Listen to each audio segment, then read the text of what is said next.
Okay, good evening. We're going to get started. I hope everyone, settle down, maybe have a glass of wine or a cup of coffee after a long day, and get ready for a really interesting discussion as we're going to explore this week's topic, which is focused on the question of praise and consequences, feedback, punishing our children, when's the right time, what exactly, is it okay, how to do it, praising our children. These are topics that, if you're a parent in modern, in the modern world, you hear a lot of different types of messages about how we're supposed to do it, how we're not supposed to do it. There's things that we learned from our own parents when we were being raised as children. There's things that we've seen as we're experimenting with our own kids, what we see is effective or not effective. And what we're really going to look at tonight is an interesting mix of, what are best practices from, the perspective of child psychology, but most importantly, what does the Torah teach us about these ideas as to what is the most effective way to do this, to really what we call discipline our children. How can we really discipline our children in a way that will be effective? And in particular, we're going to tie it back to our discussion last week, which was really very, eye-opening and interesting, where we focused last week on the theme of cultivating positive self-image in our children. And what we want to really understand in continuing that theme and conversation is, well, what happens when we're giving our children feedback, whether it's positive feedback or negative feedback? How does that play a role in their development of their self-esteem and their self-worth? Because as we had learned, last week, we saw quite a number of texts that spoke about, the importance of a person, whether it's a child or an adult, having a positive self-view, and how if that's an area that's lacking, they really are vulnerable to many different types of challenges in their life, whether it's not having the guts to go ask somebody out on a date or go for a job interview, or being afraid of taking risks, feeling negative, feeling about themselves. And in terms of their relationships, it can really have an effect in their relationships. And we, for example, looked at what, an extreme example of what happens in the bullying dynamic, both to the victim and the aggressor, how really the child or the adult's view of themselves is what's causing that negative cycle. So building positive self-worth, we understood, was kind of like that really important, first engine that pulls the rest of the train. And we had spoken about last week that the way that self-worth, self-esteem is developed is a twofold, there's like a dual dynamic. One dynamic is that a feeling of competence. A child feels a feeling of, I can do this. And when we raise our children from a very young age with this feeling of competence, then as a result of that, they are like, that's a really key piece of building positive self-esteem, right? I can. But that's not enough, right? We spoke about how sometimes you have very gifted, very talented children that still have, suffer from self-doubt. There's another element of building positive self-worth, and that is related to a sense and belief in a person's intrinsic worth that is unconditional. That belief that, I am valuable for who I am. Even if I'm not perfect, even if I'm not like somebody else, I have great value. This value stemming especially from, God. Hashem loves me. Hashem has put me down in this world for a greater purpose, and I matter, right? Like, that line, being born is God's way of saying that you matter. And that this piece of intrinsic self-worth, together with a sense of competence, combine to create a positive self-esteem and self-image in a child, which is very, essential and foundational. But when we now look at, okay, feedback and consequences, and the way that we as parents give our children feedback, how we give them, consequences, this plays an essential role in how children develop that positive self-image and self-worth. And we're going to see some of the things from the previous discussion playing themselves out again tonight. There's one idea that I did want to mention in follow-up to our discussion last week, and that is this idea related to the theme of unconditional love. So there's this great series of books. I don't know if you're familiar with it. It's called The 5 Love Languages. So there's series for, relationships between husband and wife, and also the 5 love languages of children. There's even one for, an employee, in a workplace environment. It's called the 5 love languages of appreciation if you happen to, supervise a staff.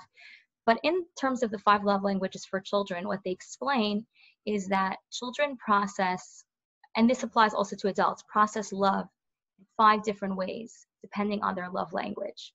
And sometimes, although as a parent, we feel like I'm expressing unconditional love to my child, but for some reason, they're not believing that, what the message that I'm giving, which is, I love you unconditionally. Sometimes that can be related to their love language. So for example, the 5 love languages are, for those who maybe didn't hear of this idea, is physical contact, gifts, words of expression, verbal expression of love, quality time, and acts of service. So like helping them. So it could be, for example, that a parent their love language is to verbally say, I love you. But for the child on the receiving end, their love language is physical touch. And they'll only process that message of love, of unconditional love, if it's communicated to them through their particular love language, which was also an idea that was spoken about in last class, which is the importance of, in order for a child to get that message of intrinsic love, it needs to be personalized. There was that great line from Rabbi Adin Steinsaltz that, you have to know, it's like parenting is like gardening, and you have to know what you're growing. You can't raise potatoes like you would grow roses, and you can't grow roses like potatoes. So you have to know what the child's needs are. And we're going to see this play itself out again tonight. So here we're going to have a little video that presents the dilemma of tonight's class.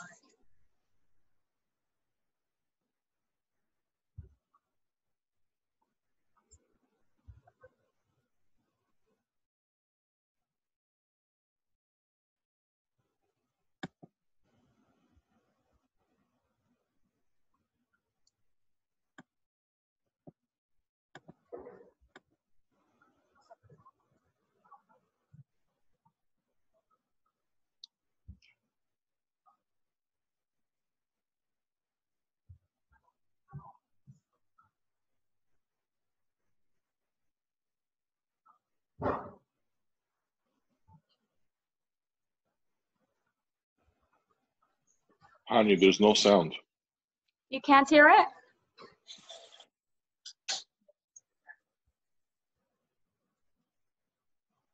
Okay, we'll just wait another minute.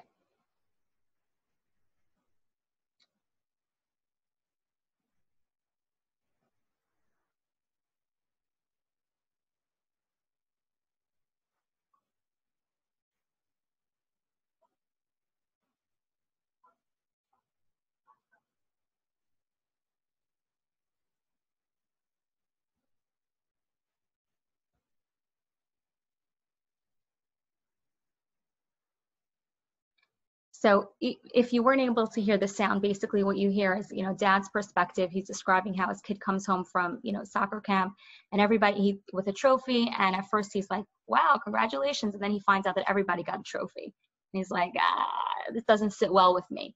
And then he compares this to his wife praising his son, for every time he does the chores. Good job, well done, you stack the dishes so nicely, and he kind of feels that the two are similar and it doesn't sit right with him. So really the question and dilemma is, do we, what's that extreme of becoming the trophy generation where everyone is getting the trophies versus giving praise? Like, is his wife right that you should be praising even when doing chores, or it's just like giving a trophy to every child? So we're going to look for a moment on text 1 on page 134, on page 134. And we have here a little snippet from New York Magazine, How Not to Talk to Your Kids. Okay? So it basically presents this dilemma. Since the 1969 publication of The Psychology of Self-Esteem, in which Nathaniel Branden opined that self-esteem was the single most important facet of a person, the belief that one must do whatever he can to achieve positive self-esteem has become a movement with broad societal effects. Anything potentially damaging to kids' self-esteem was axed. Competitions were frowned upon. Soccer coaches stopped counting goals and handed out trophies to everyone. Teachers threw out their red pencils. Criticism was replaced with ubiquitous, even undeserved praise. So here we have really, this dilemma of, this is what we see happen in society as a result of, this new heightened awareness about self-esteem. Like we mentioned last time, our parents' generation, our grandparents' generation, they were focused on survival, right?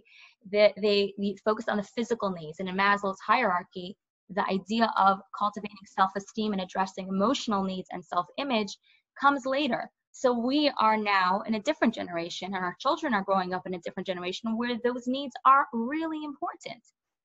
And yet we see that it caused, placing the emphasis on it caused a variety of different, ramifications, some to extremes. So what do you think about this? I know that this is a topic I've definitely heard a lot of parents express their opinion about this approach, in our school, in our community.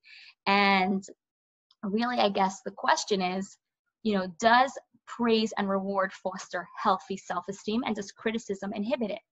Because part of the reason why, let's say, teachers, throwing out the red pencil and the coaches getting rid of, the competitive and the idea of losing was based on this belief that criticism will inhibit positive self-esteem. So what do you guys think about this, issue? Let's hear some thoughts.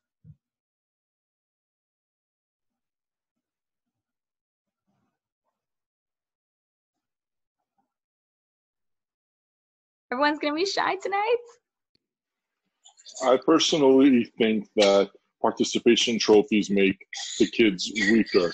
If everyone, yes, praise is important that they did a good job, but if there's no reward for getting first place or, being the best that you can be, then it makes the kids complacent and expecting to fail. Okay. Interesting that what you said at the end, expecting to fail. In what way? Well, if I know that I'm going to get as much praise for getting 100 as I am for getting a 70, then why work hard to get 100? Right. Okay, I got a 70, well, I'll do better next time. But if you're pushed to get 100 or to get first place or whatever the case may be, it's a lot more, you're going to have a lot more impetus to do well and push yourself harder. Right. So basically what you're saying is that it lowers the bar. It lowers the bar. Interesting. And when we tie that back to, let's say, what we just spoke about, how self-esteem is linked to a feeling of competence, withholding the criticism, does it take away, like, basically it prevent what you're saying is that it prevents a child from building that sense of competence. Any other thoughts about this? I have a question. Mm-hmm. even before hearing the answer. I think that our goal is to prepare our children for the real life, for the actual life when they go to college, when they start working. So there will be situations with where they really need to brainstorm ideas, work in a team, and they would need to hear constructive criticism. And I personally do have an issue with my child when I bring up some criticism. Somehow he's taken back. So I don't know how to do it correctly, and I would like to hear some ideas about it. Okay, so both a great comment and a great question. So really important point that you're making, that if we withhold criticism from our children, we're basically coddling them and not preparing them for the real world, right? That's the point that you're making. Mm-hmm. You know, but at the same time, children can be very sensitive when we try to speak to them about and give them that, constructive feedback and that critique. And they really, it seems like many children, again, different kids are different. Some kids are Teflon, but many kids, I think most kids that I know, at least in my household, they're human. And most adults are like this too, that criticism can be hurtful. And again, now when we're dealing with a child and we want to raise a child with a strong and healthy self-esteem and positive self-image, how do we walk this balance? So essentially what we want to try to understand is, how to do it. It's not a matter of whether or not to do it. It's important for children to get both types of feedback, but it's really important to be tuned into the right method. As you asked, Tanya, how can we do it to get it done right? So I think to that point, I don't know, it's just maybe my opinion, that, as parents, we really try to do the best, and we do this parenting class to be the best possible parents, to make sure that our kids do not face certain difficulties in life. But I feel that whatever it is we do, as much as we do of it, it still cannot be perfect, because kids will still make mistakes, and they should make mistakes. So as parents, we try to teach them. We spend so much time doing that. And yes, it's worth it. But sometimes we spend so much time on one topic, let's say, criticizing a certain thing that we don't like about our kids. And then when our kids get out into the real world, whether it's schools or jobs, and they have the real criticism in the real world, that's when it hits home, and they step back and they say, oh my God, mom said the same thing, but I never listened. But it will take them one time to listen to an adult or a supervisor or somebody, superior to them, that it will hit back home, and they'll be like, okay, fine. And I think, that's going to be like the best lesson there is, because this, we can't prevent every single fall they'll take. It's impossible. I think we're trying too hard. Right. I think I really love two things that you said, Elena. One thing is, even just as parents ourselves, not placing this expectation of perfection, because it's really not possible. And, and that's actually something important that applies also to children. There is no such a thing, just like, in parenting, to be a perfect parent, sometimes as, a parent who's, seasoned, and also I'm involved in education professionally. Sometimes I'm thinking, oh my goodness, why is this situation, I can't seem to get it right? Because that's a reality of parenting. There is no perfection. It's not attainable. The second point that you're raising that I think is really meaningful is almost like a perspective to see parenting and raising our children, like to separate ourselves a little bit from it and see our children as on a lifelong journey, and we're only one part of it.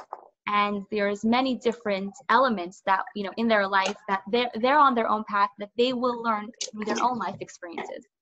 It definitely is safer when they learn at home or in school, when they're children, but some things they will learn as adults. But it's a very important point.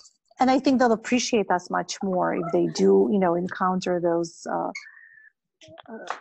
mistakes, because they'll know that we talked about it, but they just didn't listen. And it's okay. They'll just appreciate it. They won't take everything for granted. And going back to praising, I definitely think that it is important to praise your kids. Definitely, part of showing them that you love them and you appreciate whatever it is you do. Just like a tiny instance today, as I was walking with my son and he helped me with the dog, just took his attention off. And I said, "Thank you, Isidore, for helping me out." And he says, "Mom, is that like a real thank you?" I said, "What do you mean? Of course it's a real thank you." He's like, "You really mean it? You really thank me for helping you with the dog?" I said, "Yes, of course." And I could see that he appreciated it. Like, it was important for him. Yeah. And what happens with praise is that kids learn then, okay, this is something I should do more. And probably the next time that you're going to ask him to help with the dog, he may, and maybe not, but there's a strong possibility that he might be more, feel good about doing it again. Okay, let's take a moment on, if you have the workbook, then on page 135, and if not, on a scrap piece of paper, just jot down 2 positive things that your child did recently and how you responded to. So we heard already one example, but you can just take a moment and choose something else, like 2 positive things that your child did and how you responded to them.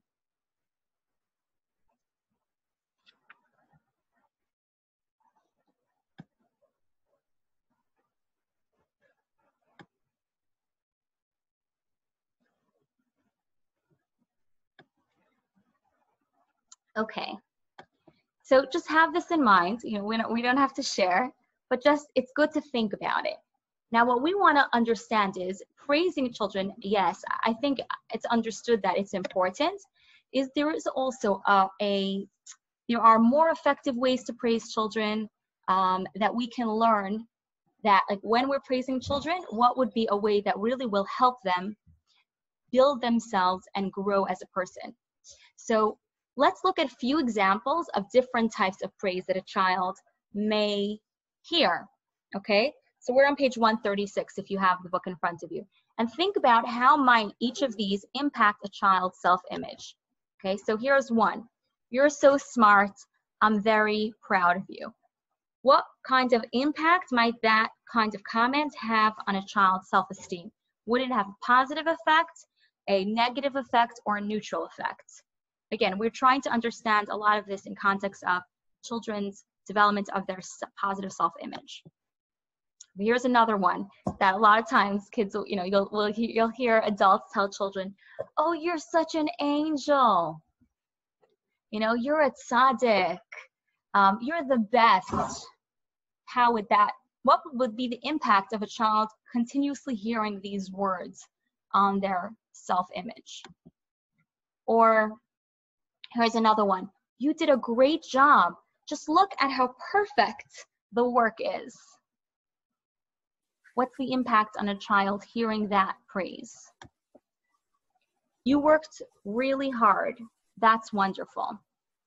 So here we have 4 different generalizations of types of praise that, adults will often give children. And it's almost like, not all praise is created equal. Different types of praise will have different effects on children. So we're going to look for a moment at a very interesting piece of research. Some of you may have heard of this idea, research that was done by psychologist Carol Dweck at Columbia University, or now she's at Stanford. So if you look at text 2 on page 137, anyone comfortable reading?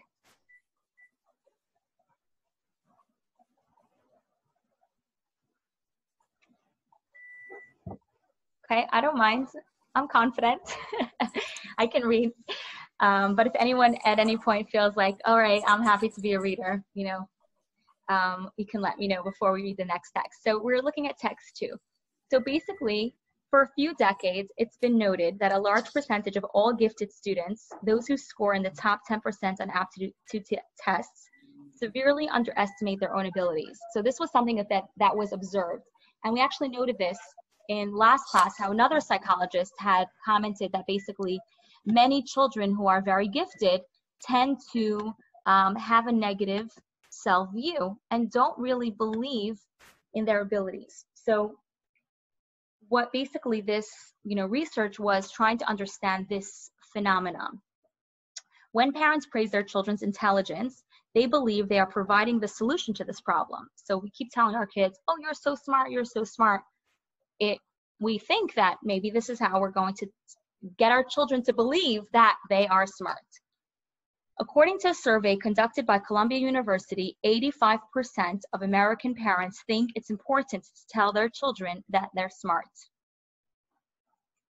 But a growing body of research and a new study from the trenches of the New York public school system strongly suggest it might be the other way around. And this specific public school that was being, that they did the study in, was in a school with gifted children that were basically, screened before going to join the school.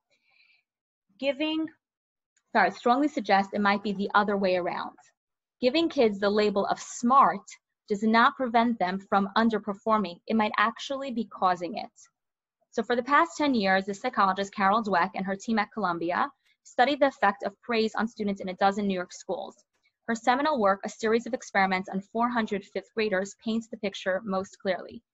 Dweck sent 4 female research assistants into New York fifth grade classrooms.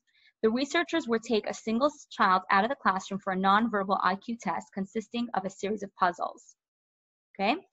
Some of the children were praised for their intelligence. They were told, you must be smart at this. Other students were praised for their effort. You must have worked really hard. Then the students were given a choice of a test for the second round. One choice was a test that would be more difficult than the first, but the researchers told the kids that they're going to learn a lot from attempting the puzzles. The other choice that Dweck's team explains was an easy test, just like the first. Of those praised for their effort, 90%, pretty impressive, number, 90% chose the harder set of puzzles. Of those praised for their intelligence, the majority chose the easy test. The smart kids took the cop-out. Now, when we think about what we want our children, a quality, a characteristic we want our children to have, of course, we want our children to run towards, if you're faced with a challenge, you don't run away from it, right? You don't want them to stay at status quo. Listen, I'm happy with easy, right? Of course, you want them to also value, a time for a break and all of that. But in reality, life is hard work. So this is concerning. And here we are often telling our kids, you're so smart. But it seems that that has the opposite effect, which is a really interesting part of this research. So let's think about why would this phenomena happen? What would be the impact of praising children for their natural talents? What happens if we simply tell kids, you're so smart,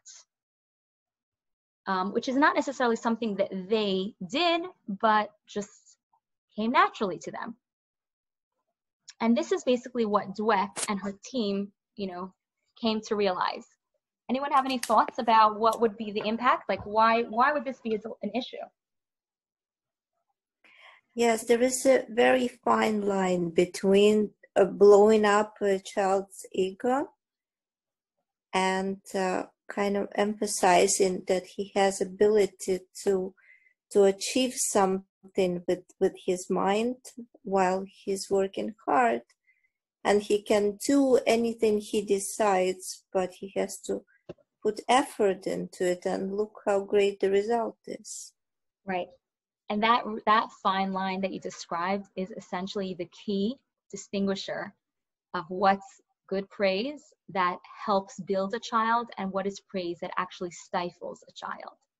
Because if the praise is, if we're only praising natural talent, or if that's the majority of what we're praising kids, I almost feel like, the more I've learned about this, the more cognizant and aware I am. And sometimes there's certain things that just come off my tongue naturally. I almost can't not say certain things. Like, you're so, you're beautiful, or you're so smart.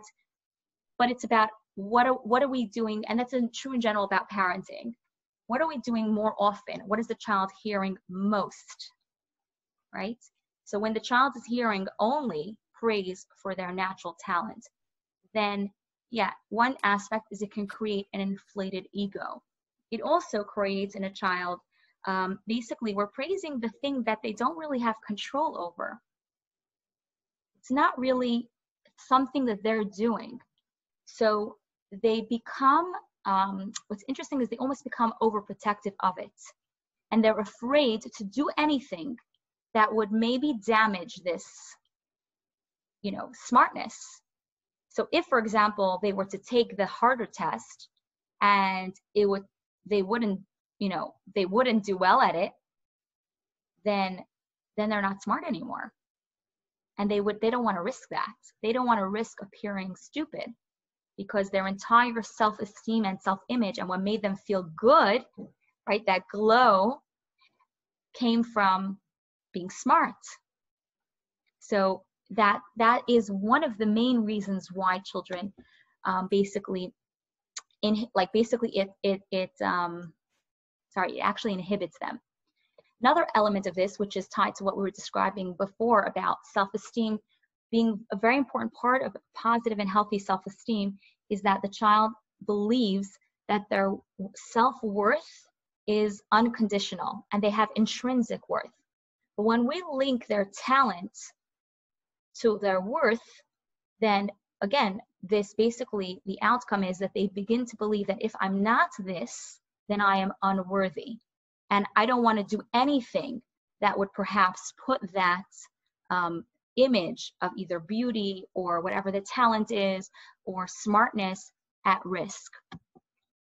And as a result, they're afraid of appearing untalented and they'll avoid those challenges.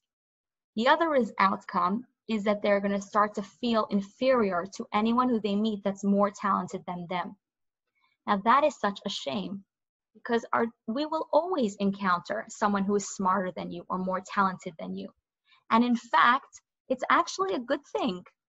Think about it. If everyone who you encountered was only as intelligent or as talented as you, how much that would limit you. And if we think about, let's say we were talking last time about the complex of the millennial generation that has trouble with accepting advice or guidance from the older generation. Some of that is related to the way that they were raised, where they were constantly bombarded with praise that was exaggerated and based on this like swimming pool of smart, you're smart, you're smart, you're smart. So then what happens if I meet somebody smarter? That means I'm less than. So this is why it's so important to not basically immerse a child in an environment where their entire feeling of self-worth, that good feeling, all children want to get praise from their parents. Like you said before, Elena, it's so important for kids to get that praise from their parents. But when what they're getting, we're feeding them, they're basically become kind of an addict for that particular type of praise. And when the praise is linked to something that they have no control over, it's a talent that, basically it was just a natural talent, then they can develop this feeling of inferiority around people who maybe are more talented or smarter than them. And then there are other outcomes of that, which is, the need to, I need to show that I'm the smartest because that's the ideal I want to achieve. The best is being smart. I need to be the smartest person in the room, which means that I need to put other people down. And obviously also when they meet people who are, let's say, less talented or less smart than them or less beautiful, they look down at that.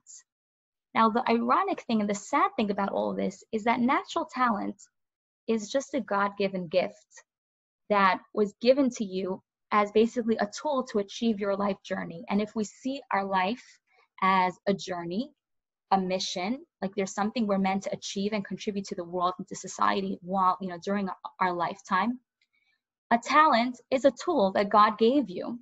That's all that it is. So it's not necessarily something that is worthy of praise. Rather, what it is, it's worthy of gratitude. And this is a very important distinction to make when praising children. When we speak to them about their talents, we don't want to be praising the talent itself, but rather we want to present it to them in a way of, you're blessed with a great gift. That's how we can talk about it, in the sense of gratitude and helping our children see that it's a blessing. With regard to something else that's where praise comes to play. And what is that something else? What is it that we should be praising rather than the natural talent? That is effort. Now, what's really interesting, way before Carol Dweck and her team of psychologists, the Torah is filled with nonstop, repeated quotes, emphasis on the idea of work, effort, and toil. If we think about, the context of, the generations of Jewish parenting, what is it that helped create this time-tested tradition of raising children, throughout all of Jewish history that had really good results, right? Great people. A key part of Jewish values is placing an emphasis and value on the work and effort that you put into something. How fascinating is that? Because that's exactly what Carol Dweck's research shows, that it's not about praising the talent. And from Torah point of view, of course not, because why would I praise somebody for something that God just gave them as a gift?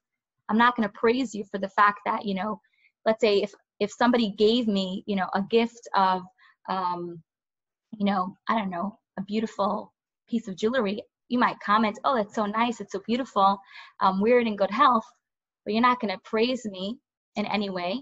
It's not something that I did, right? I want to appreciate it. But on the other hand, from Torah perspective, the effort that you put in, that is something that is invaluable, and it is something that is within your control.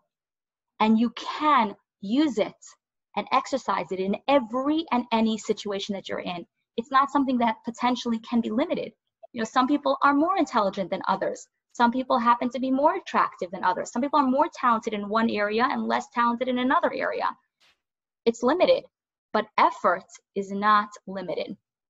So this is a really important aspect that we see throughout Torah text. So let's take, for example, look at text 3. So here we have a quote from Ethics of Our Fathers.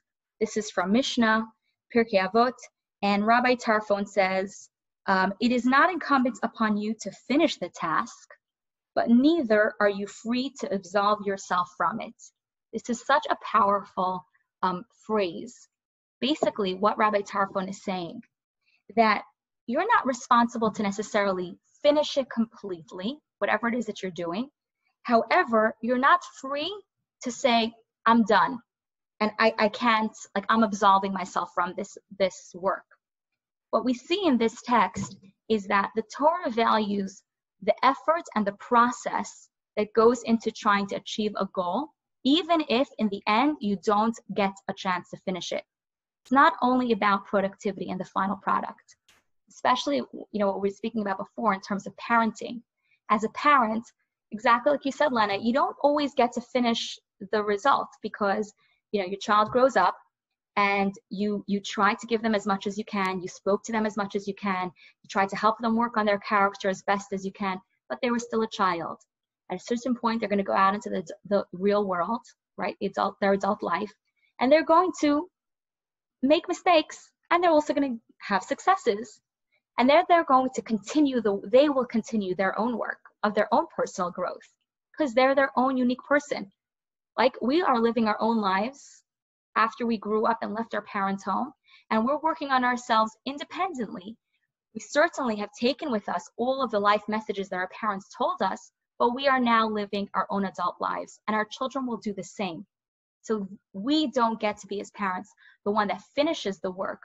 But at the same time, what God holds us accountable to, as Rabbi Tarfon says, is putting in the effort. Like if you're not going to put in the effort, if you're just going to say, I give up, I'm absolving myself from this is too hard, I'm done, then you're going to have to answer some tough questions, like where were you? That's what God expects. So from a Torah point of view, similarly with children, it's not that we're expecting them to basically, be perfect. We're not expecting them to master it every single time, whatever the it is. But what we do expect from them, what we need to expect from them in order to raise, healthy adults, is to teach them that the effort is necessary. They need to put their all into whatever it is that they're doing. What's also interesting about this is that this applies to children who are both highly intelligent and children who struggle. Let's say take, for example, in schoolwork. Many times you have a child who gets top grades, but they put in no effort.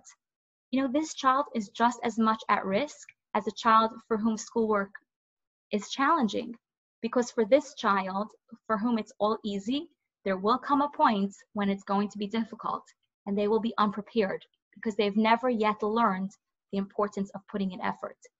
When we as parents continuously praise even that very gifted child with this constant barrage of you're so smart, we're not doing them a favor, because we're not teaching them what is actually necessary to be successful in life. And what's necessary to be successful in life is to put in that work. You can be as smart as anything. You can have the highest IQ, but you won't be able to graduate at the top. And even if you do, you won't be successful in your adult life without that effort. And not only in terms of career, but also in terms of personal relationships, because we think about personal relationships. Most of the things that matter, let's say beyond product, like your job, like the things that matter, you know, in terms of personal life, there's the same way that's true about parenting, that you can never really achieve that place of perfection. The same is true with all other relationships, friendships, marriage, personal growth, anything that's inter and intrapersonal. There's no concept of you've mastered it. It's a constant process of putting in effort. And this is an essential idea that from a very young age, we want to and need to cultivate in our children. And that's what we want to be praising. Because when we're praising effort, we're empowering our kids. We're giving them a tool that they can use in any and every situation. And it shows them that your worth is basically what's valued is the effort itself. And that's something that's within your control, and you can always do something about it. And it also motivates further efforts in other situations. So this is a really fascinating idea. And at the end of the day, the outcome of a child that's raised with this constant praise of effort is that they are not afraid to fail. And they also have value and respect for all people, because they recognize that, okay, there might be somebody, you know, in my class, or there might be somebody else even in my adult life, who is maybe not achieving that perfect, polished, you know, image and ideal, but they are working hard. They're putting in effort. They learn to look beyond the outside surface. They learn to value the inner process that happens within a person. And that type of life perspective creates an adult that knows how to value and respect all people. Become less judgmental, right? Because it's not about achieving that plastic perfection. Now, this idea about life is not about the product, but about the process, we see emphasized in two other quotes from the Torah. So in text 4, we have a quote from Eov. This is Job, which is one of the prophets. He says, man was created to toil. That this is the reason, a purpose for our life. A purpose of our life is not to achieve perfection. The purpose of our life, the reason why we are here, is to work hard. And right, that's part of reality, and that's what we want to cultivate in our children. The other quote that we have here is a quote from Talmud. This is text 5, where basically it describes this really kind of cute, interesting, intriguing prayer that a Torah scholar, the Talmud says, should say when they leave the Torah study hall. What should a person say? They should say, I thank you, my God, for you established my lot among those who inhabit the Beit Midrash. Beit Midrash means the Torah study hall. And have not established my lot among those who do not study Torah. Okay, so he's grateful, the Torah scholar, that he gets to be part of, you know, thanking Hashem, that he's part of, you know, the people who get to spend their days studying Torah and not those who don't. And this is an interesting comparison. He says, for both I and they rise early. I rise early to study Torah. They rise early for matter of, you know, other things. Both I and they toil. We both have to work hard. I toil and receive reward. They toil and do not receive reward. So there's a lot of discussion about what is this, what is talking about over here, what's happening. So there was a scholar named the Chafetz Chaim, and he has a very interesting idea that he teaches about this prayer. And what he basically explains is that why does a Torah scholar say, that I work hard and I get a reward, but others who basically are busy with the mundane realities, there is no reward, just for basically they work hard, but there's not necessarily a reward.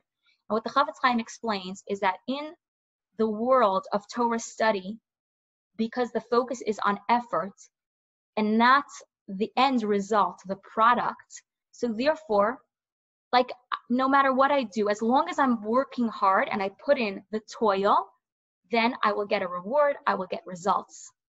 But outside, let's say in other professions, it's not the case.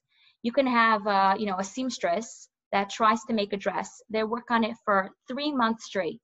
But at the end of the day, it's not going to be about the effort that will, evaluate the end result. It's going to be either the dress looks good or not. Either you're only going to buy it, you only pay money if the product is presentable. So, of course, product matters, but that's not the only thing that life is about. And what the Torah scholar basically is saying is that he feels a sense of gratitude that he is able to devote his life to something where the process is really what's embraced. So the reality is that yes, our children will grow up and they are going to have to produce, productivity will matter, and they're going to have to produce at a high level of quality work. And at the same time, as we mentioned, there will be many other areas where it's not going to be about the product, it's going to be about the process. Everything that is in the realm of relationships, the stuff that, after 120, when a person, passes on and they eulogize, oh, this person was so wonderful, was so great. What are the meaningful things that, you'll hear if you've been at, grandparents or, elderly people at the end of who lived a long life? What's usually the most meaningful things to hear is what kind of father they were, what kind of mother, what kind of friends they were. Now, all of those things, right? They're things that what the value of them is based on the process, the relationship, and there's no concept of here's an end product. So it's very important for our children to be raised with this idea, and that's what Torah places great value on, teaching our children about the process. And what a child should be taught to ask themselves is, what am I capable of? So yes, a child should know what their God-given talents are. It's something you shouldn't talk to your children about their natural talents. They should know, you should point out to them, you have a talent for this. I see that you have a gift for curiosity. You're very inquisitive. You want to identify it for them. But the praise itself should focus more on the effort, so that what the child learns is that, okay, what can I do? What's within my capacity? Now I want to try to give it my best shot and really put my all into achieving it, as best as I can. And essentially what we want to do is praise with purpose. So what does it mean to praise with purpose? It means that when we're praising our children, we are thinking about a bigger picture. What am I trying to raise my child to be? What's the next step? What is something that I want to bring out of them? Okay? What is something that I want to emphasize? So let's say I really want to pull out of them the ability to be helpful. What is, or let's say I really want to work with them on patience. So I'm going to be very focused and purposeful in the praise that I'm going to give on the specific qualities that I want. Because the question I'm asking myself is, what will be the long-term effect of my words? Now, will the long-term effect of my words be that I'm going to create an inflated ego? Like if I just tell my kid, oh, you're so smart, or you're an angel, you're brilliant. What really is the long-term effect of that? Like, what is the value of a child hearing all day that they're an angel? How does it help them? Right? Certainly if you're saying it as, words of affection and it's, sweet, sweetie pie, there's nothing wrong with that.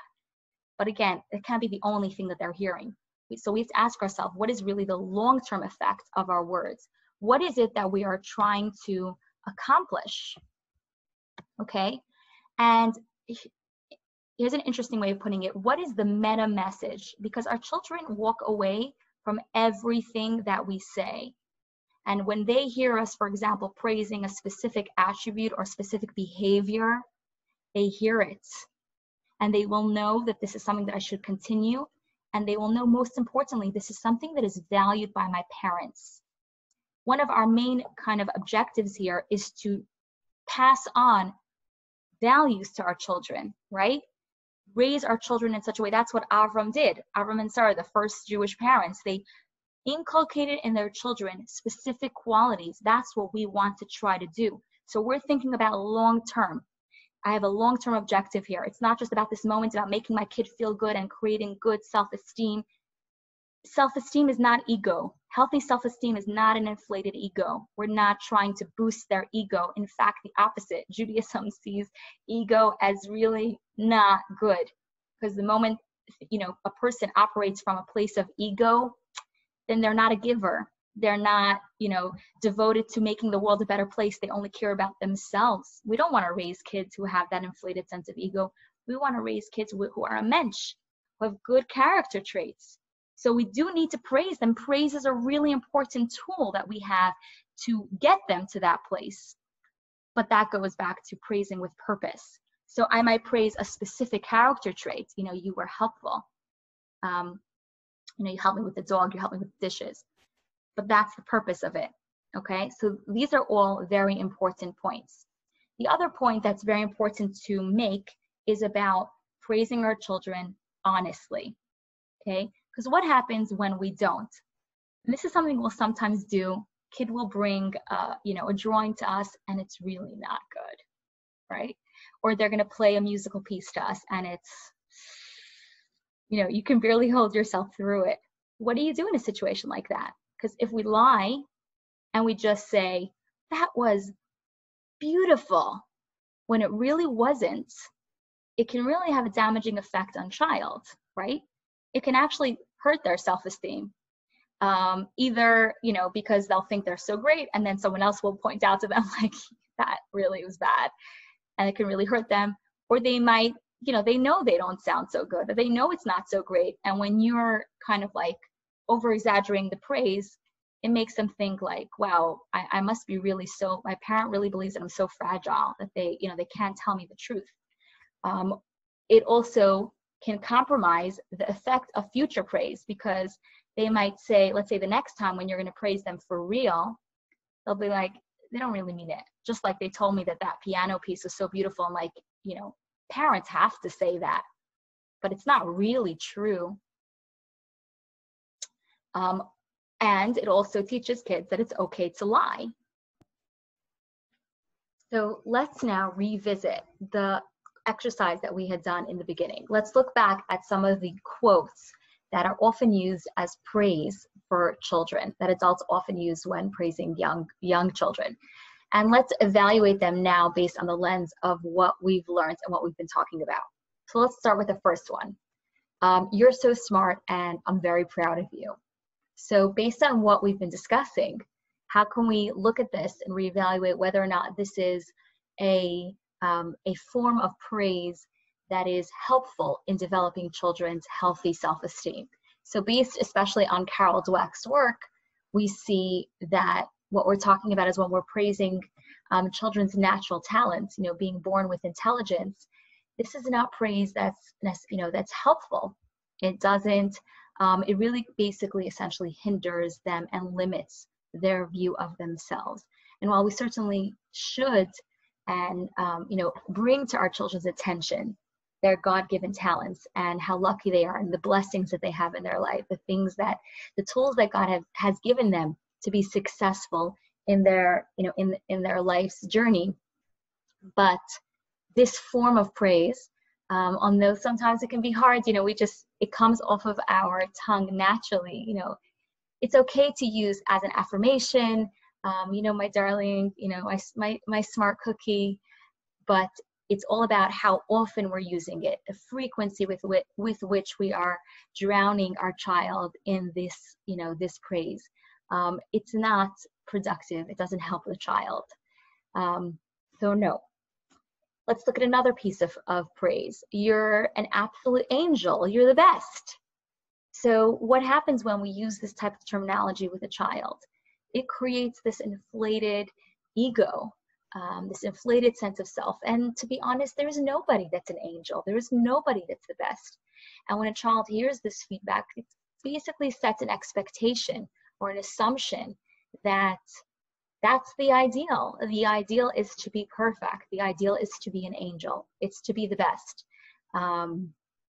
And you can never be anything less, but that's not the reality. We were created to be human. Nobody is perfect. So, next type of comment, let's look at that praise, which was, you did a great job. Just look at how perfect the work is. So if we want to raise perfectionists, if you are a perfectionist and you know what that experience is like and the impact that that can have on, self-image and view of oneself, creating that standard of perfectionism is also not healthy and doesn't cultivate a healthy self-image. Finally, the last sample of praise that we have is, you worked really hard. That is wonderful. And in light of our conversation, especially in terms of Torah value, where you have this great emphasis on toiling and work and effort, we see that praising the hard work and diligence that our children put into whatever it is that they're doing, that's good praise, that's effective, that's productive, that's helpful.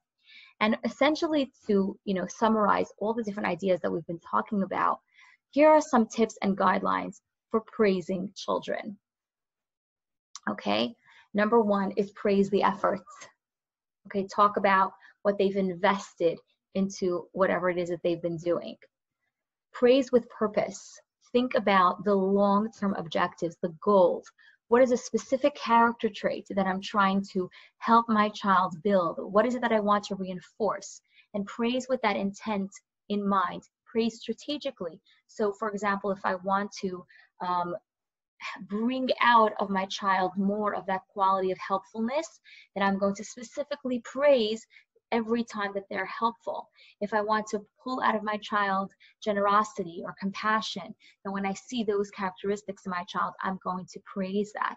So I'm thinking about the long-term goals that I have with my child and focusing my praise on those specific objectives. Praising good behavior. So focusing on positive things we want to see more of, and also things that are within our children's control. Right? Their talents, their natural talents are not within their control. And finally, to praise honestly, because that's really important for our children so that we have credibility and they can know and trust that our praise is sincere. Okay, now we're going to look at the other side. What's at the other side of praise? Okay, so what happens when your child does something that's not worthy of praise? Okay, we have a little scenario here on page 141. Your daughter is acting rudely to her brother, slammed a door in his face, and barked nasty comments at him. What should your response be? Okay, what do you do? So take a minute, okay, and think of how might you react to a situation like this? Okay, what would we do?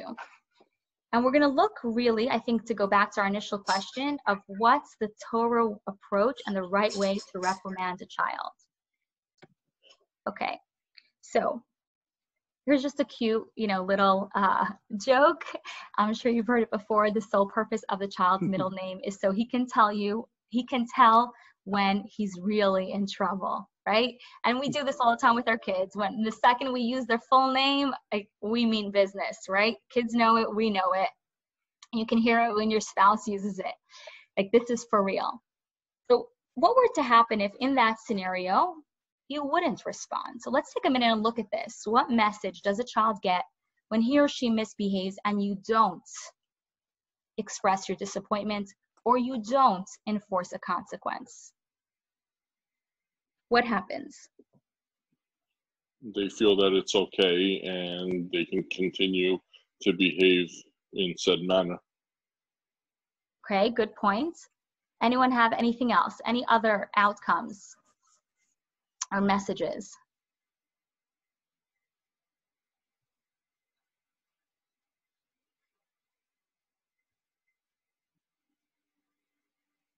would the child believe that you care more about them or less about their behavior?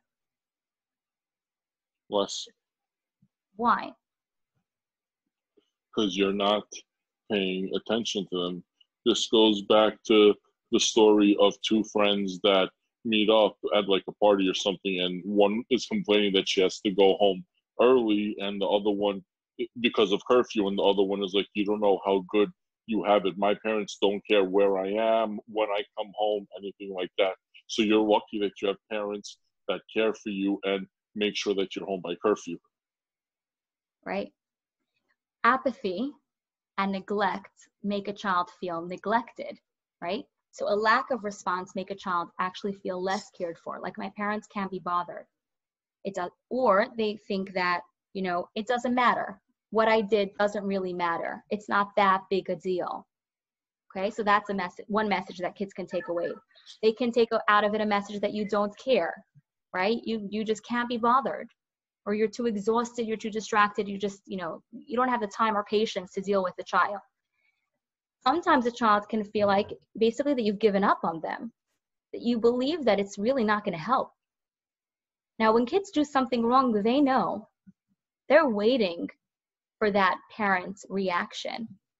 When they don't get it, they're wondering, why amn't I getting it? What's going on here? So maybe it's actually my parent approves, maybe it's okay, maybe they think that I'm beyond hope, maybe they're too busy, maybe like this, whatever I did doesn't really matter, it's not that big a deal. So these outcomes obviously are the opposite of what we want our children to get, to feel, and it definitely does not make them feel develop a better or healthier self image.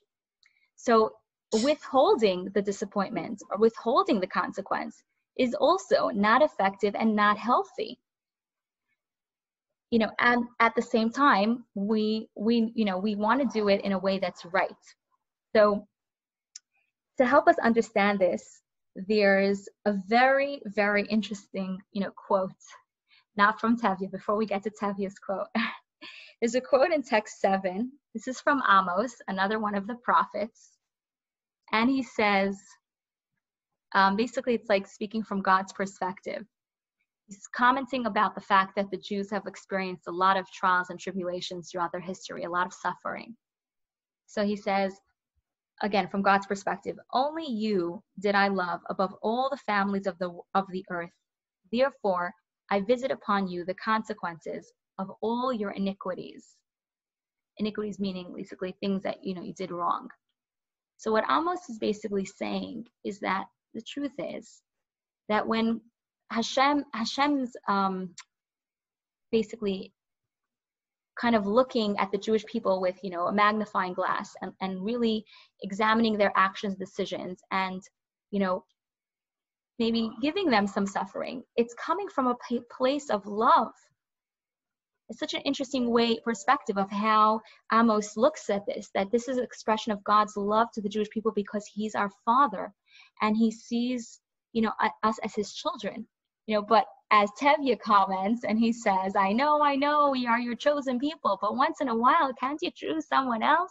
We obviously don't want, we want God to, it's like an expression that one of my husband's, I think, great-grandmother, she used to say, God, we want you to, teach us, but not scare us, not with suffering. But the truth is that rebuke and consequences need to come from a place of love. And when they're really coming from a place of love, that's really the goal and objective. So from a Torah's point of view, with regard to parenting or educating children, there's always, you're going to see a consistent theme that rebuke and consequences, any kind of the negative feedback, so we spoke a lot about praise, but all of the negative feedback must come from the place of love. And that love has to be so palpable to the child that is the only way that they will be able to receive it. The moment it comes from a place of anger from the parent or from the parent's ego, there's any little bit of the parent's ego and the parent's own objective mixed into it, it's not going to be effective. And this is something that you'll see consistently. So, you know, for example, we're going to look at text 9, okay? So text 9, this is a letter from the Rebbe, okay? The Rebbe says such beautiful line. I feel like we can almost, you know, hang it in our, you know, on our wall for us to remind ourselves this. Education needs to be implemented with love and affection. We see quite plainly that education that flows from revealed love is more effective and successful than education that is imposed through fear and trepidation. In general, it is inadvisable to cause a child anxiety, for this inhibits his or her ability to live a life of tranquility, serenity, and joy, all necessary ingredients to maximize one's potential.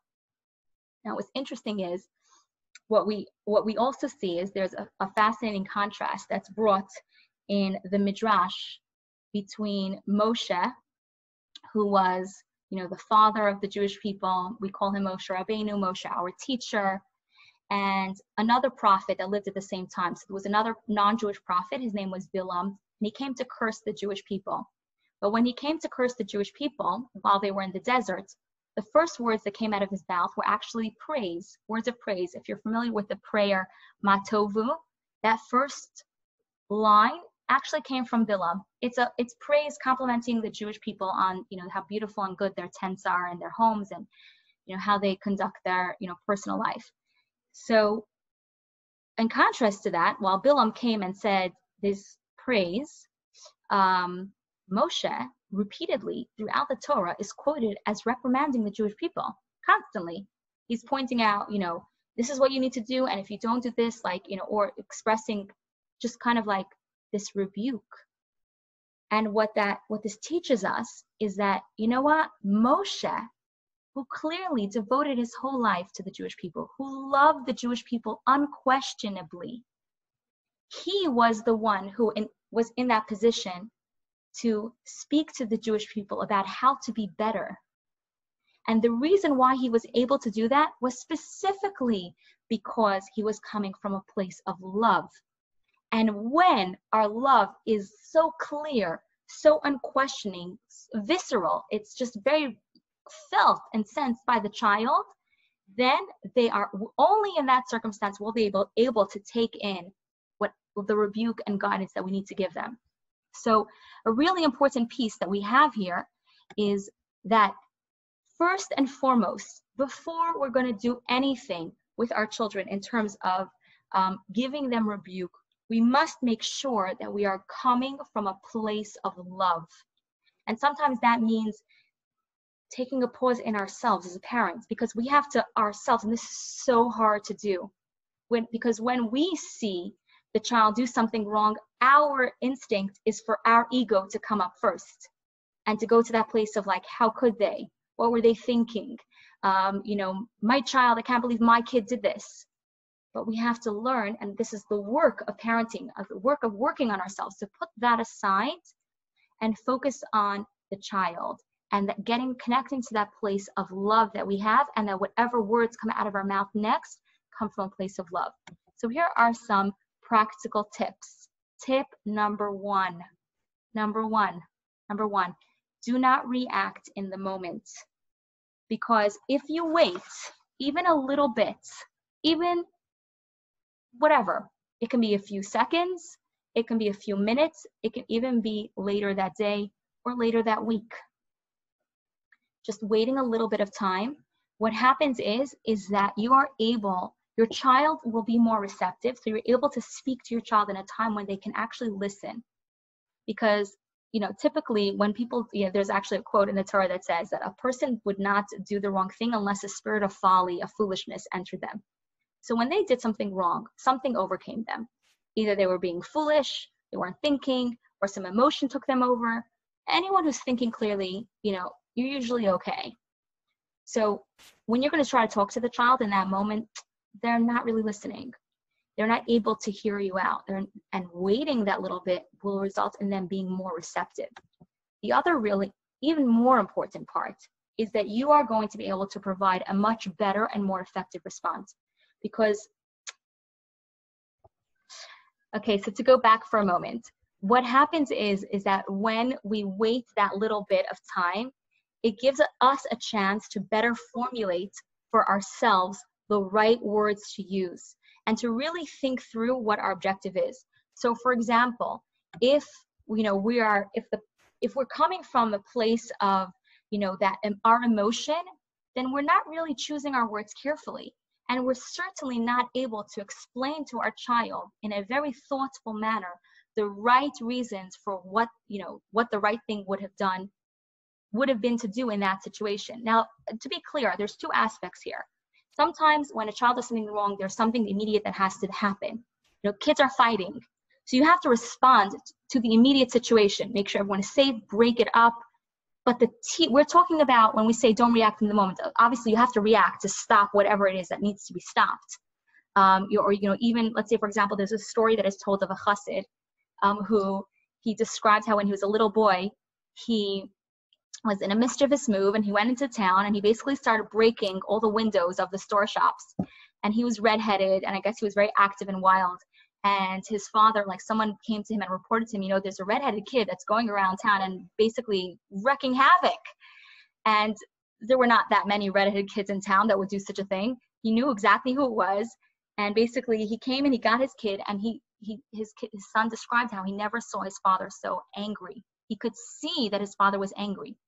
But his father basically kind of pulled himself together and he said, I'm not going to punish you right now. Okay, because I'm too angry.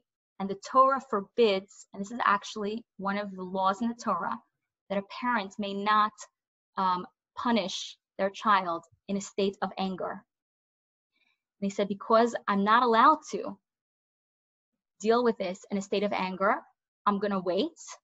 But I want you to know that it is never okay for you to break someone's property or to hurt a person. But we're going to deal with the punishment later. And then a few days later, when his father was calm, he called him in, he spoke to him, and they basically, he gave him a consequence, and then he was able to speak to him about it. But such an important lesson that coming from a state of anger, he did tell him in that moment what needed to be said, something short, he stopped it. This is not okay. But the actual lecture, when we're giving it in the moment, it's coming at the child, they're not receiving it, and we're not able to be thoughtful and being mindful of really choosing carefully our words and what we want to say. And we all know that all good decisions, just like the child's good decisions, are best done with thought. The same is in our response to the child, really giving it thought. The second thing, and sorry, just one other point about this, is that when we have that conversation with them later, we also will be in a state of mind, because we'll be calmer, to speak about certain things that we maybe in the heat of the moment wouldn't have said, like saying things like, I'm telling you this because I care about you. And explicitly making that statement, which is so important for the child to hear that, right? And that feeling of love is going to come across much more strongly. Second point, respect your children, right? We have to remember that they're God's children. They're on loan. So there's another story that is shared of a rabbi, Rabbi Lou. He's a Chabad rabbi that lived in England, and he was an educator, really, brilliant man, very warm, very gentle, and very immersed in the field of education. He was, and basically he had a very good relationship with his children, but it happened a few times that at the end of a long day at work, and his kids basically were acting out, and they did things that were wrong, and he would spank them, and it bothered him. It really bothered him. He wasn't happy with himself that this is what he was doing. And he basically, when he came to visit, to the Rebbe for a personal, meeting, so he, in his message to the Rebbe, he basically wrote a letter first to the Rebbe and then they discussed it. He wrote that basically he's really bothered by this and it's something he wants to work on. Okay, already there's a lesson to learn about how parenting is all about being self-reflective and learning how to do our best. It might not be perfect, but just to try, because it's about the effort that we're putting in. The Rebbe told him, and I'm going to share this video clip with you guys so you can watch it, the interview, and how he describes it. But basically the Rebbe told him, you would never hit someone else's children, never. You would never pick up your hand and hit someone else's child. How much more so God's children? To hit God's children, your hands should tremble before you hit God's child. And basically, the Rebbe concluded that whenever it's necessary to discipline a child, it cannot be done out of anger. And this was basically what, he basically, like, this kind of helped him get a perspective that helped him learn how to control his own, initial reaction, so that he would stop that habit, to remind ourselves that our children are God's children and we need to respect them. And when you're reprimanding, God's child, there is a way to do it. It's not just about not hitting our child, because you can hit a child just verbally, right? You can humiliate them, you can put them down. It's about how do we reprimand them in a way that allows them to maintain their dignity. And this is a really important part to that initial question, Tanya, that you asked about. What do I do when my child basically reacts very negatively to that? Like, they feel they're so sensitive. So here's some very good advice. So we have, going back to Rabbi Torsky, very wise, text 11. While there are few rules that are without any exceptions, here is one that is absolute. Never, but never humiliate a child. Discipline does not require his being shamed. A child should not be humiliated in the presence of his friends or even his own sisters or brothers. When reprimand or punishment is necessary, call the child aside, and in privacy, carry out the required discipline. Although the child may resent the reprimand, he will appreciate your concern for his self-respect. On the other hand, if you reprimand him in the presence of others, the pain of being humiliated may be so intense that it obscures the message of the reprimand and the discipline is of little value. So such a simple tip that we have here, that just having the conversation in private, calling the child in, to the bedroom or someplace else, whatever the study or wherever space you have, even, let's say they don't need to go to a private room, just calling them over to come sit down on the couch and making sure that no one else can see, no one else hears. Just that alone allows a child to maintain their self-dignity. Okay?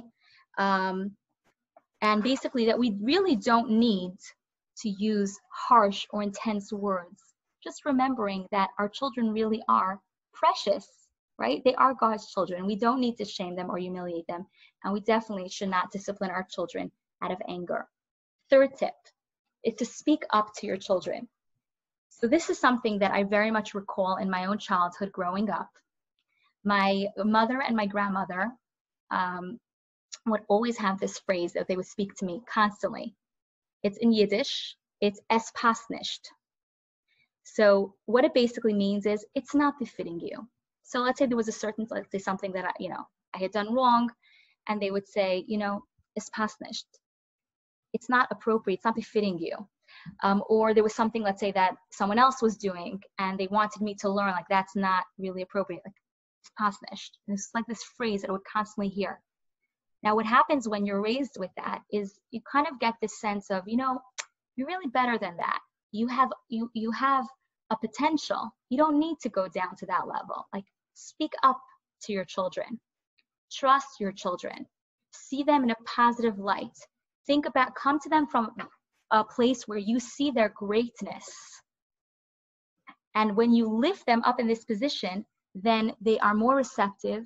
They sense that you believe in their abilities. And this also opens them up to receive the words that you have to say. So they sense that basically it's coming from a place of love and also a place of you believing in them, that you really see their competency and you see their self-worth. So here we have again on text 13 on page 147. Anyone want to jump in and help me with reading it? I'll read. Thank you. I would like to add one more point, which is also emphasized in the teachings of the Hasidus, namely to be careful that in admonishing children, the teacher or parent should not evoke a sense of helplessness and despondency on the part of the child. In other words, the child should not get the impression that he's good for nothing and that all is lost and etc. And therefore he can continue to do as he wishes. On the contrary, the child should always be encouraged in the feeling that he's capable of overcoming his difficulties and that it's only a matter of will and determination. So you see how here in this idea that it's very important for us to speak up to our kids, because if you don't, if they kind of like hear these harsh, intense words and it's really coming from this intense place of rebuke, a child just decides, you know what, listen, I'm hopeless. Like, so why should I even bother? I'll never please my parents. I will never live up to that. Like, I just can't. And that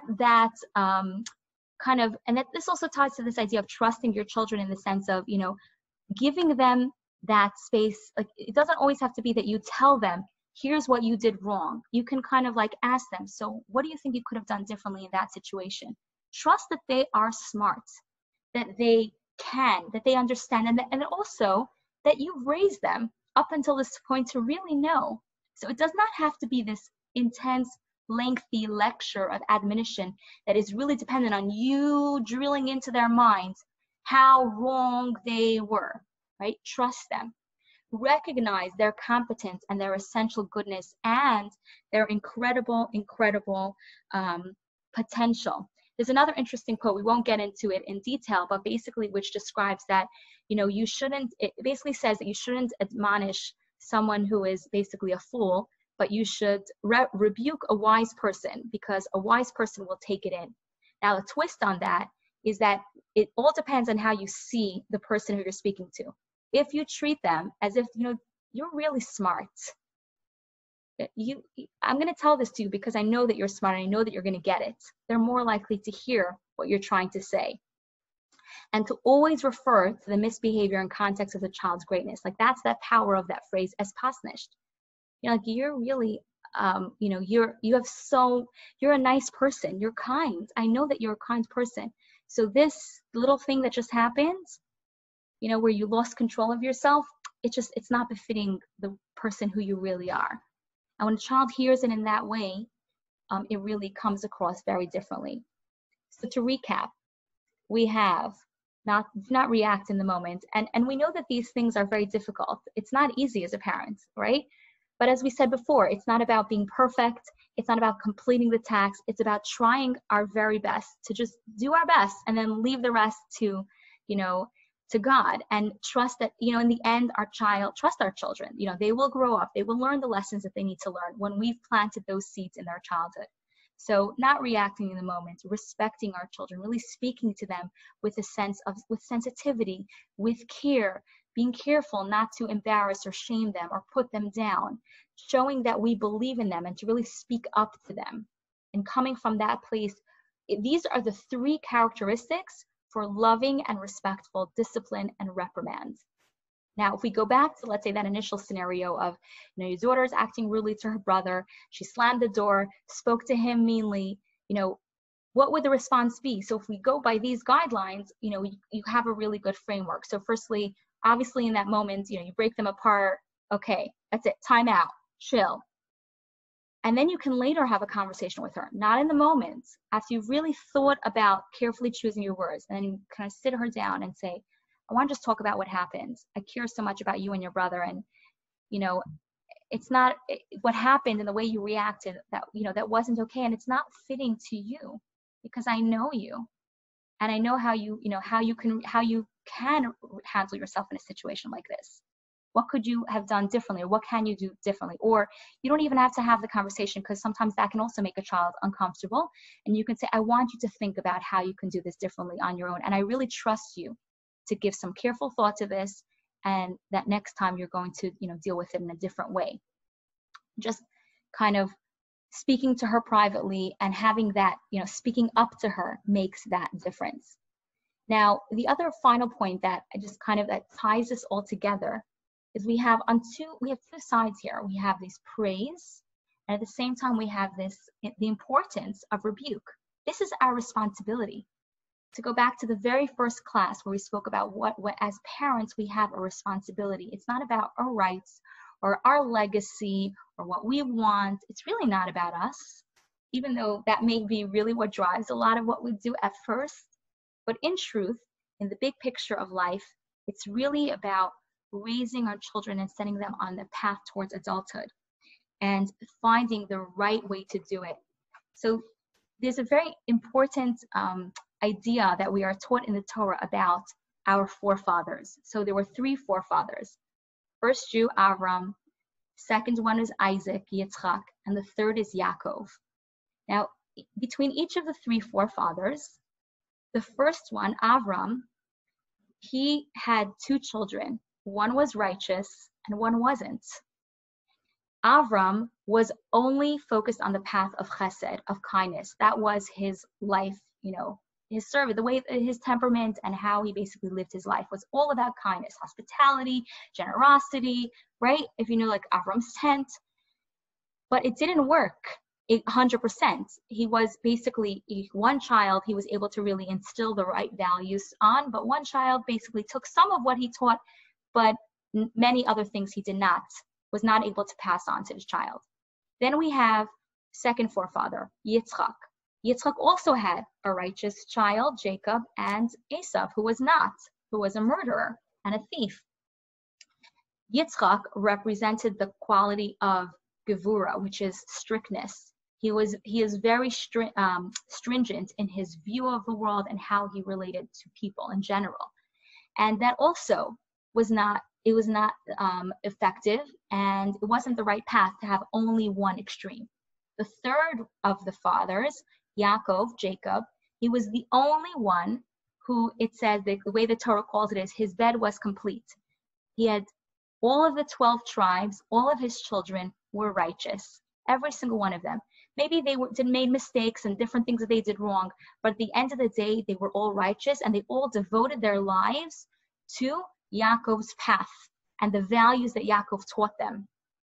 And basically, what ended up happening is that this is who the Jewish people became. All these 12 tribes emanate and stem from Yaakov, and all of these children that he raised in this way. How was Yaakov able to basically achieve this? All 12 of his children were righteous, and all 12 of his children stayed with the values and path that he, aspired to and raised them with his values. And the reason the explanation that is given is that what Yaakov did was he took the quality that Avram had, which was softness, of kindness and compassion, and the quality of Isaac, which was firmness and strength and discipline, and he merged them together. And he was the quality of Tiferet, which is balance, and he used both. And basically he customized his approach to different children, and he really combined both attributes and aspects, sometimes using more softness, sometimes using more firmness.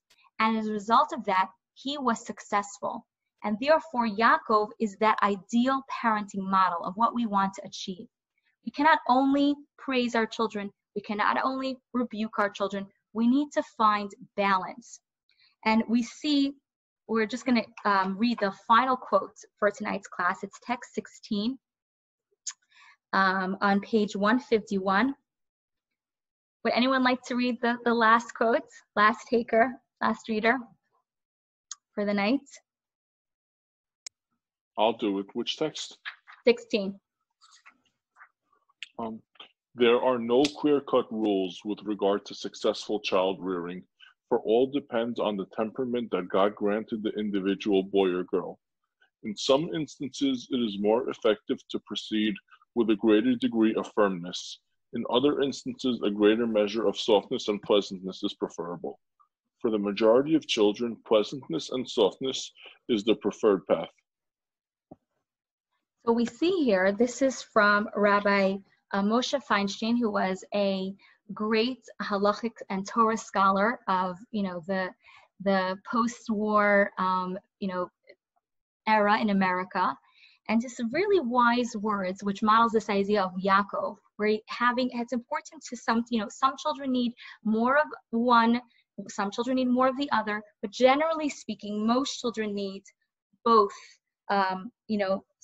Most children need actually more of the pleasantness. So I want to share one last thing. This is an idea that I really encourage, and I'm going to, if you guys just drop your email address into the chat, if you're not already getting some of the emails with, the follow-ups, I'm going to be sharing a video link that I really encourage every parent to watch. It's a video presentation of an educator named Rick Lavoie, and he speaks about the importance of investing poker chips in our children. So he describes a situation how every time we give our children positive feedback, we're handing poker chips into their hands. Every time that we need to make a withdrawal, like, we have to give them some criticism, some negative feedback, we're basically taking poker chips away. So imagine a child wakes up in the morning, they have if they have a healthy self-esteem, if a child is struggling with self-esteem, they wake up with no poker chips. Now just picture how the child's day goes. But they wake up, if they have a healthy self-esteem, they might wake up with 5 chips. Now as their morning goes along, or their day, every time that they, get thank you for clearing the table, you put your laundry in your basket, poker chip, poker chip, poker chip. You forgot to do your homework, poker chip out, but it might be 2 poker chips out. And every time they get that negative feedback, some poker chips get taken away.